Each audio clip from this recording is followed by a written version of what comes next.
તો સત્સંગ બરાબર કર્યો છે.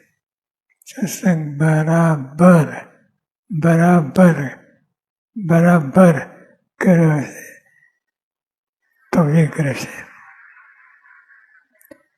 કેમ કે સત્સંગ જ તમને કુસંગથી દૂર રાખશે. સત્સંગ કુસંગ, તો સત્સંગ જેટલો અંદર ભરશે એનો કુસંગ દૂર છેટે જ રહેશે. જેમ જેમ સત્સંગ કરશું તેમ તેમ આપણા અંતરમાં વેગ સ્થપાતો જશે. જેમ જેમ સત્સંગ કરશું તો અંતરમાં વેગ સ્થપાતો જશે.